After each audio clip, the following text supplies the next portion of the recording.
Praise the Lord. இயேசுவின் ரத்தம் ஜெயம். தினமும் இயேசு நிகழ்ச்சிக்கு உங்களை கர்த்தராகிய இயேசு கிறிஸ்துவின் நாமத்தில் வரவேற்கிறேன். செய்தியின் தலைப்பு: காரியம் வெற்றி பெற இதுவே வழி. ஆதார வசனம் சங்கீதம் 1:3. அவன் இலையுதிராயிருக்கிற மரத்தை போல் இருப்பான், அவன் செய்வதெல்லாம் வாய்க்கும். தேவ ஞானம் பெற்றவர்களே, முதல் சங்கீதத்தில் 6 வசனங்கள், 150வது சங்கீதத்தில் 6 வசனங்கள். முதல் சங்கீதத்தில் ஒரு ஆண்டவருடைய பிள்ளை என்ன செய்தால் அவனது வாழ்வு எப்படி இருக்கும் என்றும், எதை செய்யக்கூடாது என்றும். முடிவு சங்கீதத்தில் 150வது சங்கீதம் தேவனுக்கு நன்றி செலுத்தும் பகுதியாக இருக்கிறது. அப்படியே இது தினப்படி வாழ்விற்கு பொருந்தும். வாழ்வில் காரியங்கள் வாய்க்கும். முதல் 6. அவன் முடிவு என்ன? அவன் ஸ்தோத்தரிப்பான். முதலும் முடிவு சூப்பர், அற்புதம். இதற்கு இடையில் இருக்கிற சங்கீதங்கள்லாம் வாழ்வின் ஏற்ற தாழ்வுகள் கட்டாயம் இருக்கும். வெற்றி பெறுவோம். ஒரு பகுதியின் முதல் பகுதி சூப்பர், முடிவும் சூப்பர். அதுதான் நம்முடைய வாழ்வு. இடையில் இருக்கிறது அவர் பார்த்து கொள்வார். நம்முடைய ஜெபமெல்லாம் தினப்படி வாழ்விற்கு இது பொருந்தினாலும் அதிகாலை எழும்பி உமது கிருபையை கேட்க பண்ணும். உம்மை நம்பி இருக்கிறேன். நான் நடக்க வேண்டிய வழியை எனக்கு காண்பியும். உம்மிடத்தில் என் ஆத்துமாவை உயர்த்துகிறேன். உமக்கு பிரியமானதை செய்ய எனக்கு போதித்தருளும். நீரே என் தேவன். உம்முடைய நல்ல ஆவி என்னை செமையான வழியிலே நடத்துவாராக. சங்கீதம் 143, 8, 10. இந்த ஜெபம் காலமெல்லாம் நாம் ஜெபிக்க வேண்டிய ஜெபம். முதல் 6 வசனங்கள், அதுக்கடுத்து கடைசியும் முடிவும் சூப்பர். முதலும் ஆரம்பமும் அற்புதம். நடுவே நாம் இந்த வாழ்க்கைக்கு இந்த ஜெபம் ஏறெடுக்கப்பட வேண்டும். அவன் செய்வதெல்லாம் வாய்க்க வேண்டுமானால் எப்பொழுதும் இலை பச்சையாகவும் உதிராமல் இருக்கக்கூடிய மரத்தை போல் இருக்க வேண்டுமானால் முதலில் வைக்க வேண்டியதை முதலில் வைக்க வேண்டும். முதலில் அவரை, கர்த்தரை வைக்க வேண்டும். அதனால்தான் முதலில் தேவனுடைய ராஜ்யத்தின் நீதியும் தேடுங்கள் என்று இருக்கிறது. மத்தேயு 6:33. தெரியாமலா எழுதி வைக்கப்பட்டிருக்கிறது? அதை விளையாட்டாக எடுத்துக்கொள்ளக்கூடாது. முடிஞ்சால் செய்யலாம், முடியலாம் இல்லை. அவருடைய பிரமாணங்கள் எல்லாம் செய் என்றால் செய், அவ்வளவுதான். நாம் சாக்கு போக்கு சொன்னால் சொல்லிக்கொண்டே இருக்கலாம். அவர் அதை எடுத்துக்கொள்வது இல்லை. அதிகாலை அவரது கிருபை புத்தம் புதியது. கேட்டு பெற்றுக்கொள்ள வேண்டும். ஜெபம் இல்லாமல் ஜெயம் இல்லை. எத்தனை வேலை, எவ்வளவு தூரம் வேலைக்கு பிரயாணம் பண்ணி போக வேண்டியதாக இருக்கிறது. அதற்கு முன்பாக எத்தனை காரியங்கள் செய்துவிட்டு ஆயத்தமாகி போக வேண்டியதாக இருக்கிறது என்று இதையே காலமெல்லாம் சொல்லிக்கொண்டு ஜெபிக்க நேரமில்லை என்பதற்கு சாக்கு போக்கு இழுத்து கொண்டே இருந்தால் இளைப்பாறுதல் கிடைப்பது அரிது. அப்படியே இருக்கலாம். இதையே சொல்லிகிட்டே நாம் இருக்கலாம். இவைகளெல்லாம் கர்த்தருக்கு தெரியும். அவர் சாக்கு போக்குகளை எடுத்துக்கொள்வதில்லை. இதன் மத்தியில் முதலில் எழுந்ததும் ஆயத்தமாகி மினிமம் 15 நிமிடங்கள் ஒதுக்கி மனம் ஒன்றி அவரோடு இணைந்து அவரது பிரசன்னத்திற்குள் நுழைந்து உதவி கேட்டு பெலன் கேட்டு கிருபை பெற்று எழும்புங்கள்.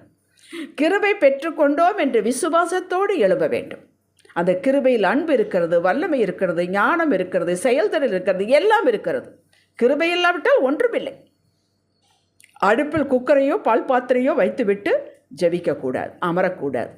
நம்ம சிந்தை அதன் மேலேயே இருக்கும். ஏதும் செய்ய வேண்டாம். 15 நிமிடத்தை 30 நிமிடமாக கூட்டுங்கள். பின் 1 மணி நேரமாக கூட்டுங்கள். தூக்கத்தை கொஞ்சம் தியாகம் செய்ய வேண்டும். எதையும் இழக்காமல் எதையும் பெற முடியாது.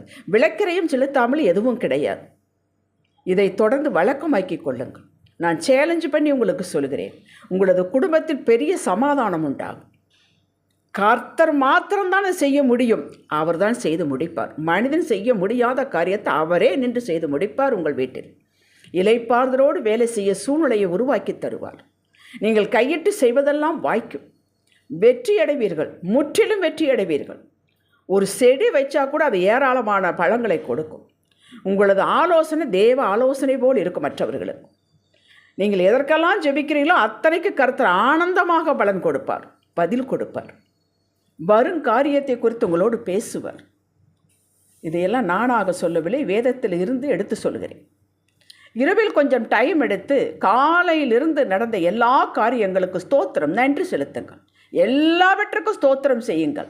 அப்படி செய்வதே கிறிஸ்து இயேசுவுக்குள் உங்களை குறித்த தேவனுடைய சித்தமாயிருக்கிறது. 1 தெசலோனிக்கர் 5:18. ஏதோ ஒன்றுக்கு அப்ரூவல் வாங்க வேண்டும், அதை கொடுக்கும் ஆஃபீஸர் வேண்டுமென்றே உங்களை இழுத்தடிக்கிறார்.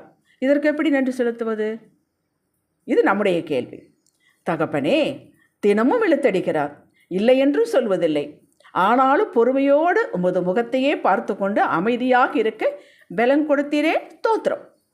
உமது கண்கள் எனக்கு தயவு உண்டு, உம்முடைய கிருபை உண்டு, ஸ்தோத்திரம். சீக்கிரம் அதற்கு அப்புறம் பெற்று தருவதற்காக ஸ்தோத்திரம் என்று சொல்லுங்கள். புரிகிறதுங்களா? அப்பொழுது நீங்கள் செய்ய வேண்டிய காரியம் உண்டானால், ஏதாவது தடைகள் இருக்கும் பட்சத்தில், உங்களால் தடைகள் இருக்கும் பட்சத்தில் உணர்த்துவார்.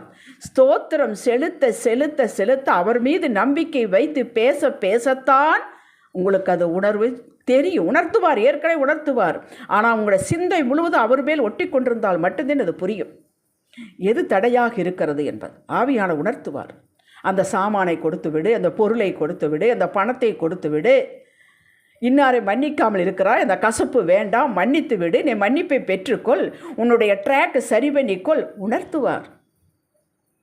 அந்த உணர்த்தின உடனே நாம் அதை செயல்பட வேண்டும். உடனே செய்து விடுங்கள். ஈகோ பார்க்காதீர்கள். ஈகோவை உடைத்து எறியுங்கள். அந்த ஈகோ தான் உங்களுடைய வாழ்விற்கு முன்னேற்றத்துக்கு தடை. தடை என்றால் ஏன் அதை உடைக்கக்கூடாது? அதனால் லாபம் என்ன? உங்களுக்கு காரியங்கள் இங்கே எதிர்பார்த்திருக்கும் மேலாக நடக்கும். இதுதான் அவன் செய்வதெல்லாம் வாய்க்கும் என்பது. அதிகாலை ஜெபத்திற்கும் இரவிலே செய்யும் ஸ்தோத்திரம் செய்வதற்கும் நடுவிலே நீங்கள் ஆவியானவர் உணர்த்துதலுக்கு 100% கீழ்ப்படிய வேண்டும். சங்கீதம் 1:1 எதை செய்யக்கூடாது என்றும், சங்கீதம் 1:2 எதை செய்ய வேண்டும் என்று எழுதி கொடுக்கப்பட்டுள்ளது. படியுங்கள் எடுத்து. நாம் செயல்படும் போது, கீழ்ப்படியும் போது, தேவ மக்களாயிருந்து அவருடைய பிள்ளையை காட்ட வேண்டும். நான் பிள்ளையாக இருக்கிறேன் என்பதை காட்ட வேண்டும். ஈசாக்கு இப்படி செய்தான். அவன் வர வர விருத்தி அடைந்தான். எதை செய்தான்? கீழ்ப்படிந்தான். விசுவாசம் உள்ளவனாய் இருந்தான். மகா பெரியவனானான். ஆதியாகமம் 26:12-13. தாவீது இப்படி செய்தான். எப்படி செய்தான்? கீழ்ப்படிந்தான். பயந்து நடந்தான். பிரமாணத்தை கடைப்பிடித்தான். வர வர விருத்தி அடைந்தான். 2 சாமுவேல் 3:1. ஆடு மேய்த்தவன் அரசனானான். தேவன் பாரபட்சமற்றவர். கீழ்ப்படிதல் இருந்தால் அந்நியனுக்கும் வெற்றி தருவார். எவனும் பெற்றுக்கொள்ளலாம். அப்படித்தானே வேதம் சொல்லுகிறது. 2 ராஜாக்கள் 5:14. அசிரிய படைத்தலைவன் குஷ்டத்திலே சுகம் பெற்றான். அவன் வெளியூருக்காரன். அவனுக்கு தெய்வத்துக்கு சம்மதம் இல்லை. ஆனால் கீழ்ப்படித்தான். சுகம் வேண்டுமல்லவா? சுகம் பெற்றான். மனம் மாறுதலும் அடைந்தான். அதுதான் முக்கியம். இருதயத்தில் தேவ வார்த்தை இல்லையே வாழ்வு இல்லை, சுகமும் இல்லை. ஏனால் வார்த்தையில் தான் அதை வைத்து விட்டார். வாழ்வு, சுகம், செழிப்பு, உயர்வு, பாதுகாப்பு எல்லாம் வார்த்தையில் தான் இருக்கிறது. சங்கீதம் 138:2. உங்களது இருதயத்தை வார்த்தையில் நான் நிரப்புங்கள். இதை தினமுறை எழுதி வருகிறேன். ஒரு வசனத்தை எடுத்து மனப்பாடம் பண்ணுங்கள். திரும்ப திரும்ப யோசியுங்கள், சிந்தியுங்கள், இருதயத்தில் போட்டு வையுங்கள். தேவ ஆவியானவர் உங்களோடு வசனத்தின் மூலம் பேசுவார். அவருடைய மொழியே வார்த்தை தான். உணர்த்துவார். உங்களுக்குள்ள இருக்கும் ஆவியானவர் உங்களது நினைவு, பேச்சு, செயல் அறிந்தவர். தேவனுடைய சித்தம் அறிந்தவர். இரண்டையும் இணைக்கிறார். சரியாக இருந்தால் உற்சாகப்படுத்துவார். சரியில்லை என்றால் பாவத்தை குறித்து, நீதியை குறித்து உணர்த்துவார்.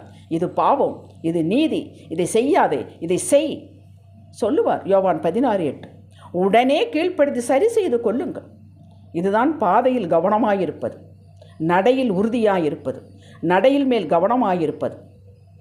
இப்படி இருக்கும்போது நீங்கள் கூப்பிடுமுன்னு இதே இருக்கிறேன் என்பார். ஏசாயா 52:12 படி முன்னேயும் பின்னேயும் காப்பார். முற்றிலும் ஜெயம் எடுப்பீர்கள். உறுதியாக ஜெபிக்கலாம். தகப்பனே, நாங்கள் இலையுதிராக இருக்கிற மரத்தை போலவும் தன் காலத்தில் தன் கனியை கொடுத்து இருக்கும் மரத்தை போல இருக்க வேண்டுமானால், எல்லாவற்றுக்கும் எப்போதும் வெற்றி சிறக்க வேண்டுமானால் உம்மை தேடவும் உம்மோடு இருக்கவும் கீழ்ப்படியும் வேண்டும். இது அவசியம். இதுதான் வழி. இயேசுதான் வழி, சத்தியம்தான் வழி, கிருபை ஒன்றுதான் நம்மளை காக்கும் என்பதை கற்றோம். இப்படியே இருந்து நடந்து உங்களுக்கு மகிமையை செலுத்துவோம். நீர் உமது மகத்துவத்தை, வல்லமையை எங்களது எல்லைகளில் முற்றும் விளங்க பண்ணுவீர். இது நிச்சயம் என்று விசுவாச அறிக்கை செய்கிறோம். இயேசுவின் நாமத்தில் பிதாவே, ஆமேன். ஹல்லேலூயா.